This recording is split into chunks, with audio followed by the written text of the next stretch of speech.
This Marina Life with Mdl Marinas. Hello and welcome to This Marina Life with me, Kerry Hereford-Jones and Mdl Marinas. This special two-part show is all about boat preparation and fault finding, with the main aim to cover some of the most common issues we as boat owners experience. I hope it'll provide you with some useful ideas to help you prepare your boat for the season ahead, and also to show you how Mdl can offer some help to enable you to enjoy more time out on the water, trouble-free. Among the guests are Guy Addington from the RNLI, Peter Burgess from Mdl Marine, and Stuart Blake from Hamble Yacht Care. I also got to meet up with Barry Radband, an experienced Mdl Marina and boatyard manager from Shamrock Key in Southampton, who had some very useful observations to impart. First up, let's hear from the RNLI's Guy Addington. I started our chat by asking what were the most common problems that leisure boat skippers experience that require them to call the Coast Guard initially and then onward to the RNLI. That's a great question. It can be quite challenging to drill right down to the common theme of root cause for all incidents. But if I were to pick out a few, they would include things like equipment failure. You know, that's one of the most common things. The failure of the machinery, and that's very often related to fuel. So either fuel that has been left to get old or fuel that is not there. People have run out of fuel. So machinery failure is probably the most common example of what leads people to get into difficulty at sea. And of course, being at sea, it's not like being on the road. You can't just pull over to the lay-by. You're bobbing around at the mercy of the elements until help arrives. But there are things you can do to prepare for the worst as far as that's concerned. I suppose the next on the list is further equipment failure, and that could be related to anything from a really simple breakage of just one line on a windsurf can render that inoperable, through to the failure of navigation equipment, leading to further problems on bigger boats. So machinery failure, equipment failure, big causes for call-outs for the RNLI and for people getting themselves into difficulty. So it can be pretty small, or on the face of it, pretty small errors that then create a problem. And I think the important thing to remember is that when you're at sea, one small problem then quickly escalates, because that will lead on to something else potentially going wrong, to something else potentially going wrong. And talking about that is not in any way supposed to scare people, but it's to make the point about the importance of being prepared for when something goes wrong. I've been going to sea on a lifeboat for years, and I would say pretty much every time we go to sea, something minor will not go quite as planned. And we're like, well, okay, that wasn't what we were expecting, or that wasn't what we had planned for. What do we do now? We take stock. Training, of course, our training comes into play. Think about the problem, think about the solution, plan the next move, and then crack on. So I think, and you're probably talking to any experienced mariner, get a similar sort of story. I'd now like to introduce you to Peter Burgess, a super chap and director of Mdl Marine, based at Mdl Shamrock Key in Southampton. I began by asking him what sort of service his company offers boat owners. We offer a service whereby we look at the mechanical and electrical sides. We can repair, renew, service, do whatever you'd like with those particular parts. That covers all the important bits on a boat that you need. And how busy are you for this time of year? This time of year, we rarely get seasons. We're normally pretty steady all year round. But this particular time of this year is exceptional. I think it's probably post-COVID. Yeah, there's a pent-up demand, people wanting to get their boats sorted out for their next season and what they're up to. What are the most common problems that you come across when you're looking at a boat? Lack of maintenance. Always lack of maintenance. Or, alternatively, a boat's been 10 years old, they think, it's only done 300 hours, but that means the engine's totally underused and it falls apart. Yeah, there is that whole balance, isn't there, between overuse of an engine and underuse of an engine. Let's say Diesel engines do like to get a bit of use, don't they? They do. We've seen them with 10, 15,000 hours on them, and they're running really well. All we need to do is service them. We much prefer to maintain an engine than have to repair it. Yeah, and let's face it, from the owner's perspective, it's much more cost effective as well. It is, yeah. It can save you an awful lot of money. You think you're spending a lot keeping it repaired and up together, but you're not. Nowhere near as much as it'll cost you if you don't. So let's take a yacht with a decent sized engine on it. What sort of length of time and energy required to actually maintain and service that engine on a regular basis? We normally recommend that around this time of year, October, November, just before the winter sets in, change the oil so you've got fresh oil in your engine, change the filters, get rid of any moisture that's built up in the oil and the fuel, and therefore your engine should be protected, ready for next year.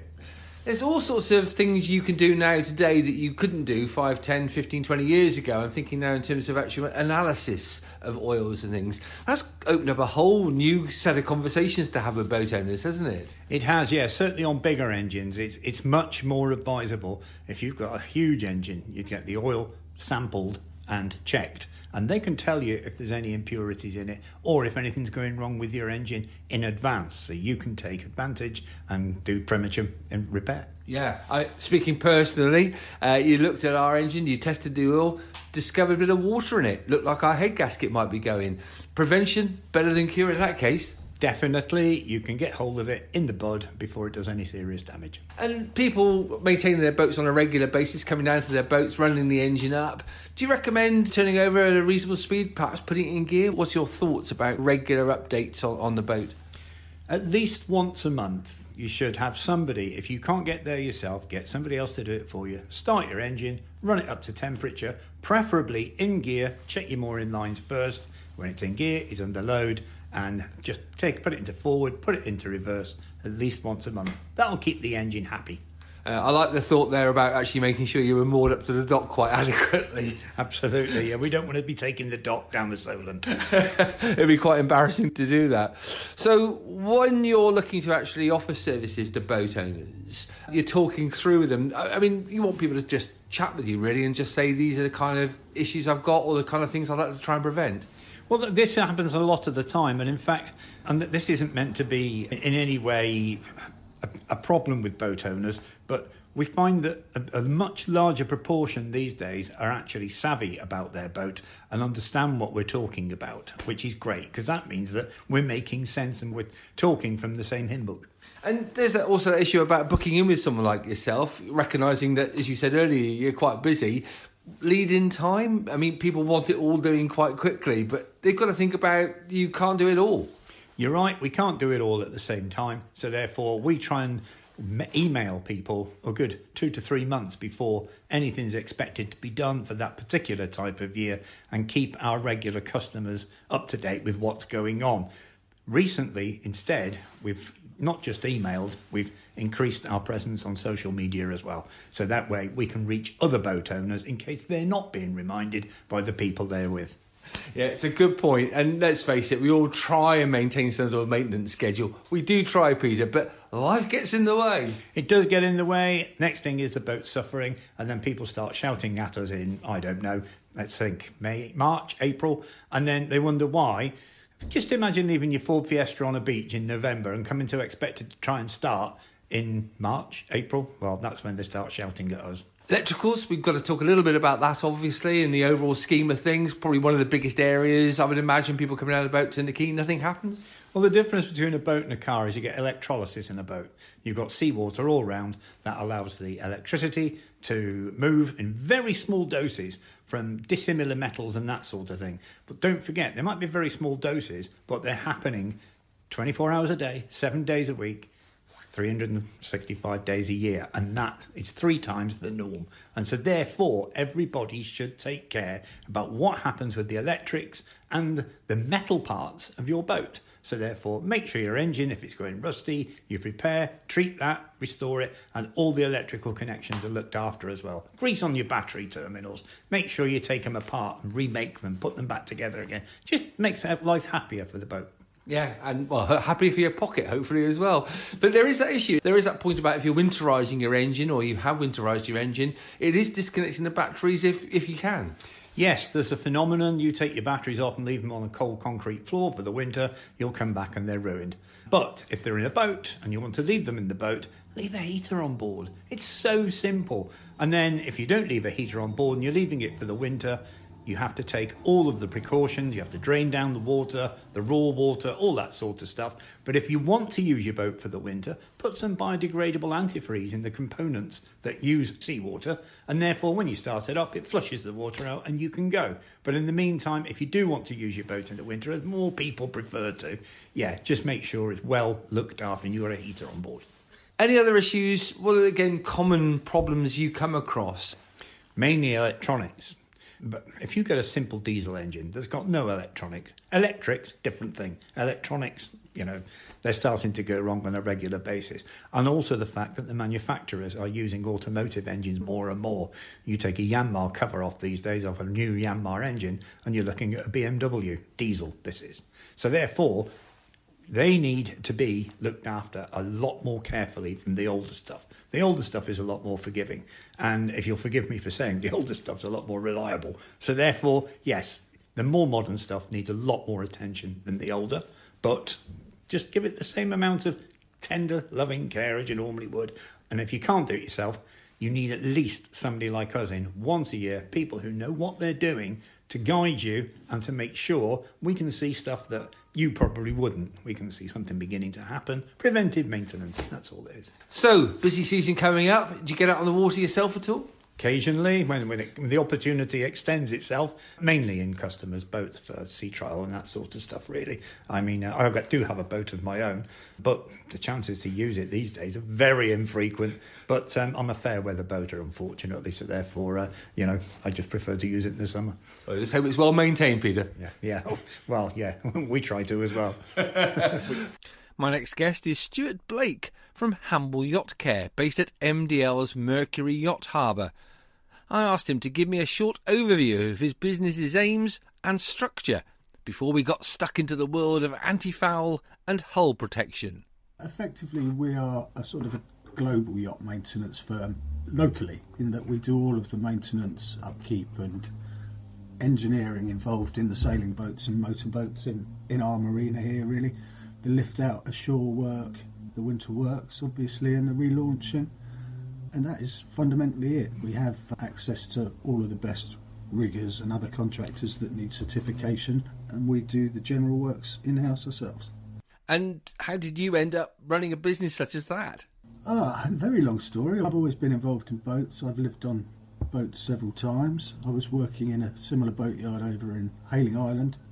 Came over to help out the guys here at Hamble Yacht Care nearly 10 years ago, I suppose now, and ended up going from actually doing the works to mostly sitting in the office trying to get the works to happen. It's so often the story. You go to help somebody, and the next thing you know, you're actually in it, running it and doing it. Yeah, well, that's about where we are, but it works very well. We've got a very good and very experienced team here. What sort of services do you mainly offer? What are the ones that your bread and butter business is based on?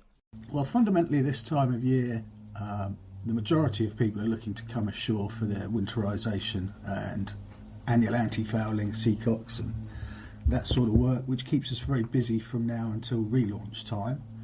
During the rest of the season, it's effectively mostly maintenance, installation of new equipment, running repairs to bits and pieces on all aspects of the boat. So we'll be very busy from now until Easter. Let's talk anti-fouling, because that's really the nub of the podcast that you and I are doing today. What are the most common problems that boat owners come across when it comes to boat anti-fouling, both in terms of getting new applications on, getting the old stuff off? I presume environmental is probably the biggest one. Yeah, very much so. I mean, having worked quite a lot in the Med and the Caribbean, the Mediterranean marinas particularly have always had a very specific area for the removal, sanding and application of antifouls that have got gullies that control runoffs and dust and spillages that go off into a tank to be sort of filtered effectively, rather than just runs off straight into the sea. And we're seeing that coming in the UK an awful lot more, which adds, no longer do you always be able to get your boat set ashore and then you can sand and antifoul it there. It quite often needs to go to a specific grip blasting bay, for example, or there's no dry sanding allowed anymore, so we have to use vacuum extracted hoovers, etc., etc. I mean, obviously from the owner's perspective, it's a question of many layers and build-ups of antifoul. You start to find it gets flaky, and then lumps of it will be falling off, which isn't ideal for the environment either.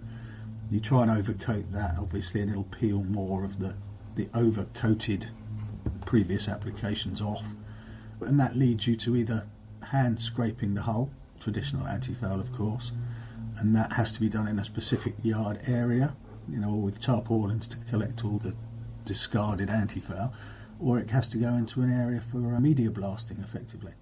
Boat owners themselves need to take some responsibility, of course, as we always try and do, but it is also a question of handing the boat over to professionals, as you quite rightly say, who are going to then keep everything under control, because this stuff can be pretty nasty, can't it? Oh, very much so. I mean, in the last few years at least, a lot of the very harmful pesticides, biocides have been removed from traditional antifouls due to legislation, and quite rightly so. I mean, in the old days there was cyanide involved in antifouling paint, which isn't good for the applicator or the environment. I didn't know that. A very effective antifoul.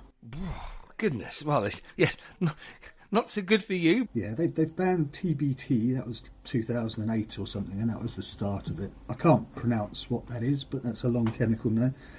2017 they banned a couple of the other quite horrible elements of it, which, as you quite rightly say, to sand it we have to have dust masks, obviously, and it has to be extracted, it has to be vacuum extracted.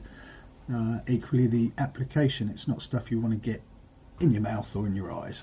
You've got the hull prepared now. You're talking now about the antifoul to put on, the application of. What do you guys do? What's in the professional world? Is it normally 2 coats? Almost all of the antifouls will have, traditional antifouls will have 2 coats for one season.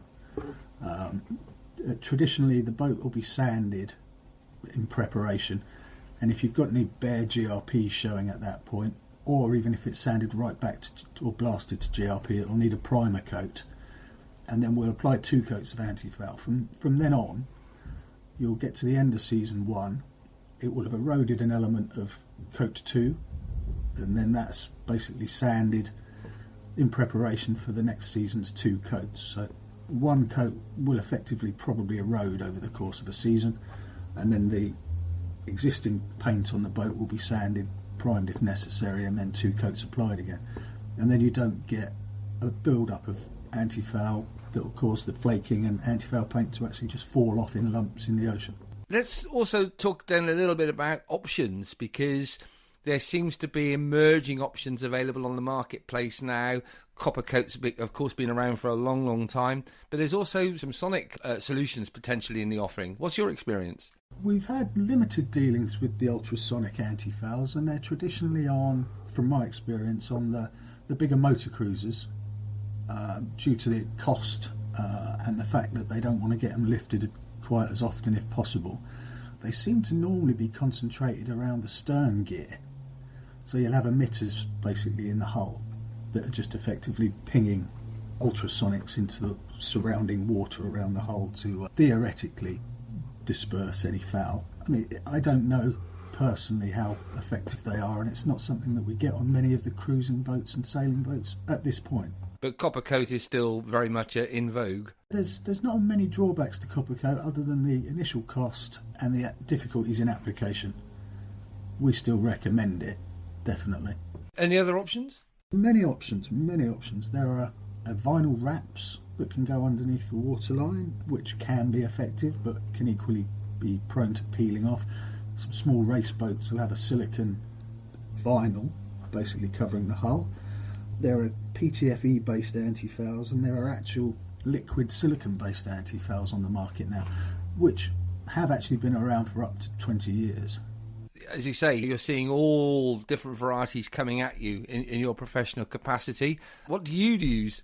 I use, depending on location, which is your primary question. It always pays to find out if you're in the Solent or if you're up north or in warmer climates. You need to find out what antifoul is the most effective in that region.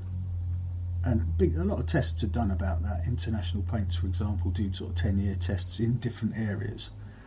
We'll talk to the locals wherever we are and say, what's the most effective antifoul for this region? And then the application normally remains the same. When you're based on the south coast, you just sort of tend to follow the herd. Yeah, I mean, if you look through any of the forums, of which there are many, people will be on there saying, I'm just new to this area, what do people use in it? And even then the replies are very wide and varied. Because obviously it depends on how fast your boat is and how often you use it. The silicone antifouls, for example, they prefer over 8 knot boats, and they have to be moved or rubbed down very regularly because they are very slippery and the foul comes off very easily. But once you get some build up on it, then obviously the foul is going to stick to that rather than slide off the silicone, which is why it's effective on stern gear, for example, because the propellers will spin regularly and it will be flung off. What about on the prop of sailing boats? What's your recommendation? Historically, we have basically bared the props off so that they're smooth and shiny. We have recently started using some of the silicone-based preparations with varying results, again dependent on regular use, etc.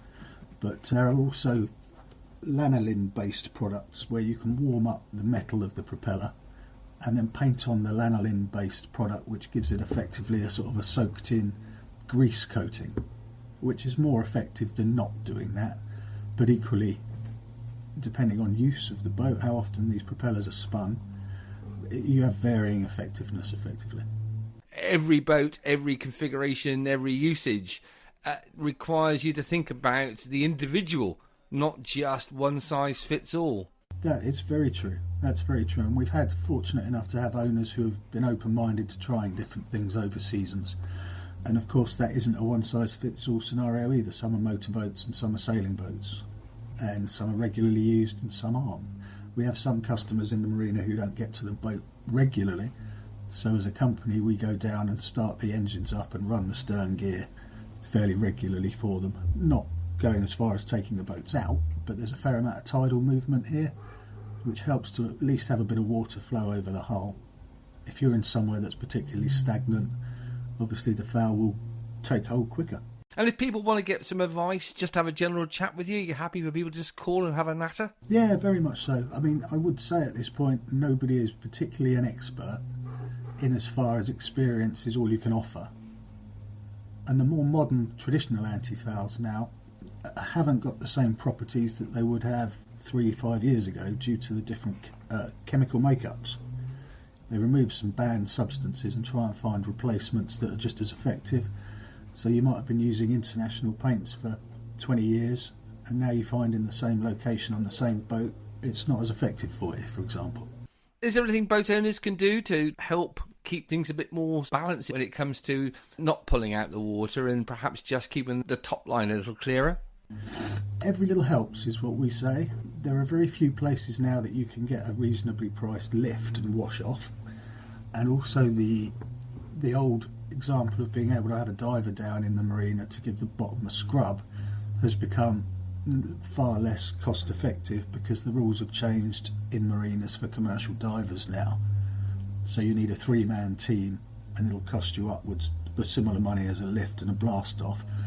The answer, of course, is a brush around the waterline and regular use. The boat needs to be moving. Stuart, what about from Hamble Yacht Services' perspective now? Looking forward to a new season coming up? What's going to be on the job sheets for the next few months? Well, there's always the standard works, but we've also got, like you say, some interesting products coming out that we're testing, again in the antifoul world amongst other places. We've got some new products for teak preparation and restoration. The new flexible teak decking is coming on leaps and bounds, and we're doing quite a lot of replacing faded standard teak and using local companies to reapply synthetic teak, which is always interesting for us. But otherwise it's just business as usual for us, really. Well, you're there providing a great service, and as an Mdl tenant, clearly that works for you in terms of partnership with the company as well. Yeah, very much so. Very much so. I mean, we work to help Mdl locally and globally and they do what they can to help us out. It's a very good relationship with MDL. And obviously, if anyone wants to get in touch with us, the details are on the website, and we're always happy to help. My final guest today is the legend that is Barry Radband, the marina manager of MDL Shamrock Key Marina, based on the River Itchen. I began our conversation by asking him to provide me with some insights into the common maintenance issues that he has found boat owners facing and what they could do to resolve them. It's a varied list of issues or problems that can occur, and some of them are simply lack of use, boats sitting within marinas and sitting on their berths and not being used, and then all of a sudden the owner's out sailing on their boat or out on their motorboat and not experiencing the speeds they would, or they've got some drag. All those kind of issues will stem from boats that are sat in marinas that haven't been used for a couple of weeks, especially during the summer months, when proliferation of algal growth is at its most potent. And we would recommend, obviously, where possible, annual maintenance on your boat, fresh antifoul every year, prepare your boat ready for the summer season, and get out on the water and enjoy her. That's the point of the matter. It's not about sitting in the marina. Lovely as it is here, the boats are there to be used and enjoyed. MDL staff, your team here, you're here to help though, aren't you? Because let's face it, none of us are professional, or very few of us are professional mariners. We're weekend sailors. Yeah, very much. I mean, we're here for advice, we're here for guidance, we're here to assist our owners and make their time within the marina the most enjoyable it can be. Take away any problems that they've got, any issues, anything that we can resolve for those customers. We take it upon ourselves to try to do so. We offer various services within Shamrock Key and in the wider MDL group. We have various lifting sites, various lifting operations, berthing operations, dry stack. There's a package for everybody, depending on your need, requirement, and how you use your boat. So we like to think that we're a one-stop shop for everyone's boating needs. People coming then up to the marina, up here at Shamrock Key, you do get issues with boats coming in. Things happen while you've been out there somewhere. Again, are you able to help people in that kind of situation where perhaps they're struggling a bit to get into the marina? Absolutely. The last thing we want is for an owner to feel pressured or under any form of pressure. That's when accidents do tend to happen. So if you have any issues and you're approaching the marina, please give us a call. We're happy to meet you on the pontoons, take some lines. If needs be and you can't get into the marina because you've got an engine failure or something around the prop or any issues at all mechanically that prevent you from safely accessing the marina or your pontoon area that you've been designated to, give us a call. We'll nip out on the launch. We can always tow you into the marina, safer spot within the confines of Shamrock Key. Just get you settled, make it comfortable. The last thing we want is you to be worrying about getting back onto your berth. Get the kettle on, get a cup of tea and sort the problem out. Absolutely. When we're talking about problems like that, you say quite rightly you're here to help. What are the things that you do see most issues with? Oh, yeah, really good question. So predominantly it's something around the prop.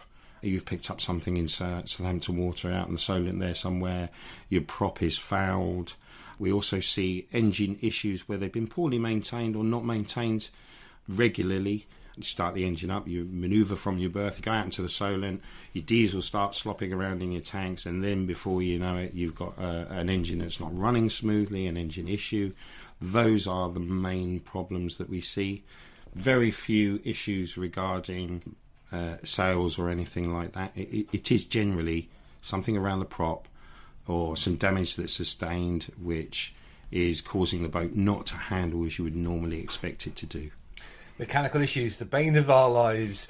The other one that's an interesting one, and I know that you've had a few times you've had to experience this and your team have run to the rescue, is where boats have been out for the winter, they've done some work to them. Invariably, I'm talking now here about seacocks, and the team are very good, aren't they? They'll sort of, say, look, can we come on board? Can we just check when it first goes back into the water that everything is secure as it should be? But if there are problems in that regard, you're very happy to just say, oh, hang on a second, let's get you back out and sort the problem out. Yeah, and it is a common problem, surprisingly, that seacocks are one of the components that are sometimes overlooked and can lead to problems, especially when a boat's been ashore for the winter. Take the opportunity, look after the seacot, check the seacot, make sure it's all in working order. We always check the boats as they splash the water, so as we put them back in, we're always down below, or we have an owner's representative or the owner on site in order to just double check there's no water intake. And in fact, this week we've launched one boat 3 times because he's got several leaks, and he's come back out every time, and it's been a different problem every time. So when boats do go in the water, we like to make sure everything is watertight before we walk away, having tied the boat up securely alongside the pontoon. Let's talk a little bit about the shore team, because there's a vast amount of experience there. You talked earlier about the sort of issues you come across on a regular basis, but this team here, you have got somebody who can probably address most problems, or at least point in the right direction to solve the problem, haven't you? Yeah, we're very lucky. We have a very settled and experienced team, ranging from, I think, our youngest employee as such has been with us 7 years, and our oldest is into 41 years. So accumulated across the team, there's probably about 300 years experience within the team at Shamrock Key, and that varies from dockmaster to marina operative to night marina operative, and then through to our yard team and our boatyard coordinator, who will work very closely with you to make sure that your requirements are something that we can supply, we can meet, and we work on the basis that providing you with the information that you require at the time gives you an all-round picture of our operations and your needs, and make sure that we can meet those needs for you. Because this is a big investment. These are huge investments. The second probably biggest investment we ever make, isn't it, after a house, is into our boats. So you're taking their financial risk in your hand. Things don't always go smoothly, but again, you've got a team here that have seen it, done it, got the T-shirt.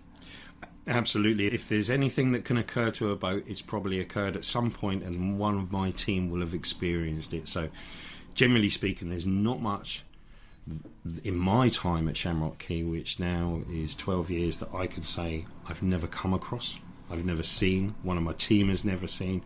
We're never left scratching our heads. There's always an answer to something. And if we can work with those owners and work with those companies that we also have based on site, someone somewhere will be able to resolve whatever issue it is that you might be experiencing at that time. And we like to put people in touch with various people who are the specialists in their industry, much like we are the specialists in ours.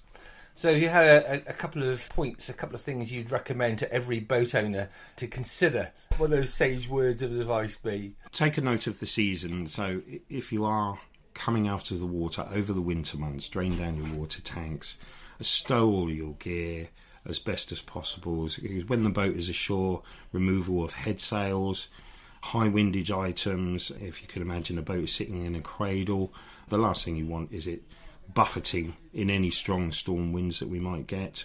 Removal of foresails, those kind of bits and pieces are your first point of contact, especially over the winter months. We do require those foresails and high windage items to be removed. Boat covers, again, if you can put a boat cover on to make the boat comfortable over the winter, that's fine, no problem with that. The only thing we would say is you've obviously got to tie it off somewhere, so make sure it's a secure, snug fit. It's not tied to cradles or any additional shawls that are placed around your vessel. Obviously they are what's holding your boat up, and you don't want your cover acting as a sail.